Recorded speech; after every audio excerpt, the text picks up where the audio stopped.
Expiry, हम expiry को समझने की कोशिश कर रहे हैं। हमने जैसे समझा कि हर महीने के आखिरी गुरुवार को एक्सपायरी होती है, और जो निफ्टी की एक्सपायरी होती है वो मतलब इस तरह से कमोडिटी करेंसी की एक्सपायरी की अलग तारीख होती है, इस तरह से होता है। लेकिन नई सीरीज अगर हम बात की जाए, आपने बोला कि एक साथ 3 सीरीज चलती है। जब एक सीरीज एक्सपायर हुई, नेक्स्ट सीरीज जब शुरू होगी, नई सीरीज कैसे शुरू होती है, क्या होती है? देखिए, आप जून में फर्ज करें तो आखिरी गुरुवार को जून के कौन सी सीरीज एक्सपायर होगी? जून। हाँ। और हर वक्त कितनी सीरीज खुली होती है? 3। जून के बाद कौन सी खुली होगी? जुलाई, अगस्त, सितंबर। जुलाई, जून, जुलाई, अगस्त। जून के बाद जून के वक्त जून, जुलाई, अगस्त 3 खुली हुई। जैसे ही जून का आखिरी गुरुवार 3:30 बजे जी, अगस्त की सीरीज खुल जाएगी। ठीक है ना? जुलाई, अगस्त, सितंबर खुल जाएगी। तो नेक्स्ट मतलब जो सीरीज खुलती है उसको फार मंथ कॉन्ट्रैक्ट बोलते हैं, जो नई सीरीज खुलती है। क्योंकि आप जो जनरली पोजीशन रोल ओवर करते हैं ना, वो तो अगली सीरीज का करते हैं, जून से जुलाई में करते हैं आमतौर पर। तो जुलाई तो खुला हुआ ही है पहले से, ये 2 महीने पहले खुल चुका है। तो जो नई सीरीज खुलती है वो 2 महीने आगे की खुलती है। यानी कि जून की सीरीज एक्सपायर हो रही है तो जुलाई नहीं खुलेगी, जुलाई तो खुली हुई है। अगस्त नहीं खुलेगी, अगस्त भी खुली हुई है, सितंबर खुलेगी। तो ये ध्यान में रखिए। ऐसा ना सोचिएगा अरे अभी तो जून बंद हो रहा है, कल से जुलाई शुरू हो रहा है, तो ये सीरीज खुल जाएगी। अच्छा, एक और चीज इसमें ध्यान रखने वाली बात है, ऐसा तो बिल्कुल भी जरूरी नहीं है कि जब आखिरी गुरुवार को एक्सपायरी होनी है उस दिन वो महीने की आखिरी तारीख हो। जी, राइट।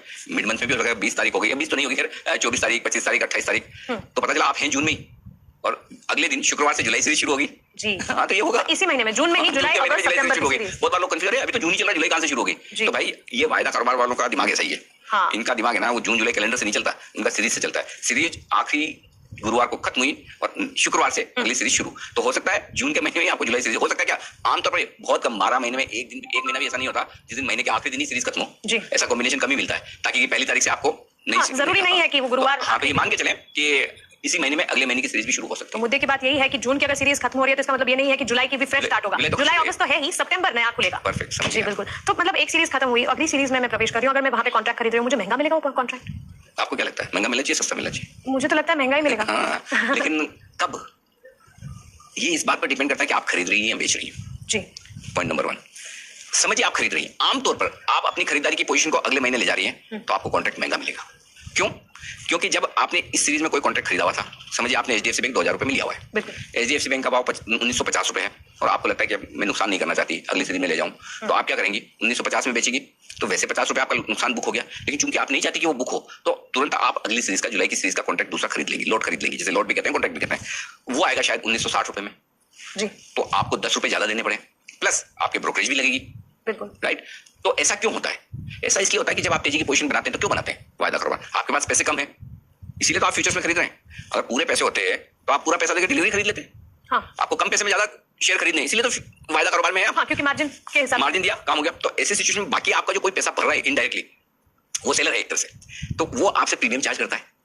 और यही वजह कि आपका अगली सीरीज में जब आप तेजी का कॉन्ट्रैक्ट रोल ओवर करते हैं, इस सीरीज से अगली सीरीज में जाते हैं, तो आमतौर पर आपको कुछ एक्स्ट्रा पैसा देना पड़ता है, जैसे प्रीमियम कहते हैं, कॉस्ट ऑफ कैरी कहते हैं, लेकिन ये पैसा एक्स्ट्रा देना पड़ता है। लेकिन ऐसा जरूरी नहीं कि हर बार आपको तेजी की पोजीशन में ही देना पड़े। कई बार क्या होता है, बाजार कमजोरी के मूड में होता है, आगे की सीरीज का व्यू खराब होता है, तो लोग शॉर्ट पोजीशन में रोल ओवर करना ज्यादा पसंद करते हैं, मंदी की पोजीशन ज्यादा बनाना पसंद करते हैं, तो हो सकता है स्टॉक आपका नीचे भी हो और उसे हम डिस्काउंट कहते हैं। उसे डिस्काउंट कहते हैं, एग्जैक्टली, एकदम। आप तो बहुत फास्ट नहीं तो हाँ, तो अगर आप डिस्काउंट में स्टॉक, तो अगली सीरीज में आप रोल ओवर करोगे तेजी की पोजीशन, तो आपको तो फायदा हो गया। इस सीरीज में आप पता चला 1950 में आप अपना एचडीएफसी बैंक का कॉन्ट्रैक्ट बेच रही, अगली सीरीज में 1940 का मिला, तो आपके लिए 10 रुपए का फायदा वैसे हो गया। लेकिन हो सकता है वो डिस्काउंट आगे भी बरकरार रहे। प्लस अगर आपकी मंदी की पोजीशन है तो आमतौर पर रोल ओवर करने में मंदी की पोजीशन वालों को फायदा होता है, लेकिन अगर डिस्काउंट में चल रहा है तो मंदी की पोजीशन वालों को नुकसान है। क्योंकि जिसने इस सीरीज में मंदी की पोजीशन बना रखी है, समझिए उसको 1950 में तेजी की पोजीशन बनानी है और अगली सीरीज में डिस्काउंट में चल रहा है तो 1940 में बेचना, तो उनकी 10 रुपए से कॉस्ट बढ़ गई।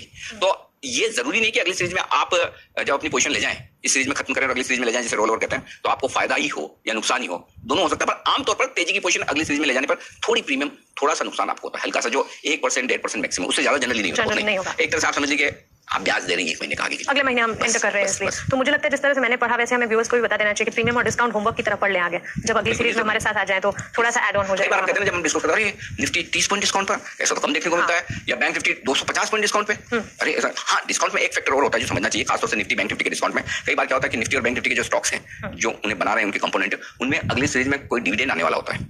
अगर आपके पास फिजिकल शेयर है, आपके डीमैट अकाउंट में शेयर है और कंपनी ने डिविडेंड डिक्लेयर किया है, तो वो डिविडेंड आने वाला होता है, तो उस वजह से भी वो शेयर अगली सीरीज में डिस्काउंट मिलेगा। डिस्काउंट डिविडेंड किस पे मिलता है? वायदा कारोबार की पोजीशन में कभी डिविडेंड नहीं मिलता।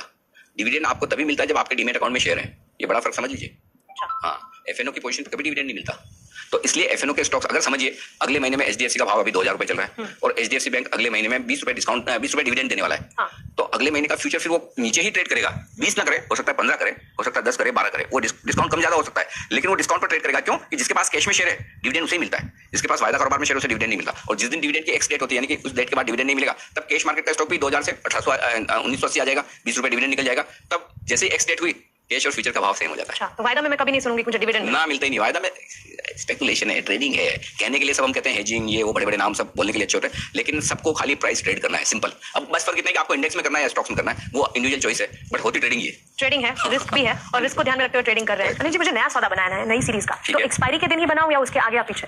देखिए, ऐसा कहीं कोई जरूरी नहीं कि आप नई सीरीज में जो ट्रेड करना चाहते हैं वो एक्सपायरी के दिन करें। क्यों? क्योंकि देखिए हर वक्त 3 सीरीज खुली रहती है, तो जो करंट मंथ की सीरीज है वो एक्सपायर होगी, नेक्स्ट मंथ की सीरीज तो खुली है, उसके बाद वाले मंथ की सीरीज भी खुली हुई है, राइट? तो ऐसे सिचुएशन में अगर आपको ट्रेड बनाना है, समझिए आज से एक नई सीरीज की शुरुआत हो रही है, तब भी आप 2 महीने आगे की सीरीज का ट्रेड बना सकती है। तो ऐसा कोई जरूरी नहीं कि आपको नया ट्रेड अगली सीरीज में बनाने के लिए एक्सपायरी के दिन का इंतजार करना है, पूरे महीने में कभी भी बना सकती है। आमतौर पर होता है कि जो करंट सीरीज है वो लिक्विड ज्यादा होती है, उसमें ट्रेडिंग ज्यादा होती है, वॉल्यूम ज्यादा होता है, और इसीलिए लोग कोशिश ये करते हैं कि लास्ट डे तक इंतजार करें और उसके बाद अगली सीरीज का ट्रेड बनाएं। बहुत सारे लोग जो समझदार होते हैं और जिन्हें लगता है कि मुझे एक आध दिन के लिए ट्रेड नहीं करना है, 5, 7, 15 दिन के लिए ट्रेड करना है, तो वो क्या करेंगे, जैसे जून की सीरीज की एक्सपायरी करीब आती दिखे कि आखिरी हफ्ते का सोमवार हो गया, मंगलवार हो गया, तो फिर उन्हें जो फ्रेश ट्रेड करना है, नया सौदा जो बनाना है, वो डायरेक्टली अगली सीरीज का बनाना शुरू करते हैं, ताकि उसको एक बार रोल ओवर करने का या अगली सीरीज में ले जाने का झंझट खत्म हो जाए। फिर आपके पास आराम से जुलाई तक का महीना पड़ा है। तो ये इस बात पर डिपेंड करता है कि आपका ट्रेड को लेकर कितने समय तक रखने का इरादा है। तो ऐसा कोई जरूरी नहीं कि आपको नई सीरीज में ट्रेड ले जाना है तो आपको एक्सपायरी के दिन का इंतजार करना है, आप कभी भी कर सकते हैं, कभी भी कर सकती है, आराम से निश्चिंत रहें। जी बिल्कुल, तो एक्सपायरी को लेकर हमने काफी डिटेल में ये पूरा सब्जेक्ट समझने की कोशिश की है। आगे और भी टॉपिक्स और भी कॉन्सेप्ट्स लेके आएंगे जो बहुत ही अहमियत रखते हैं फ्यूचर ऑप्शंस वायदा बाजार को लेकर के।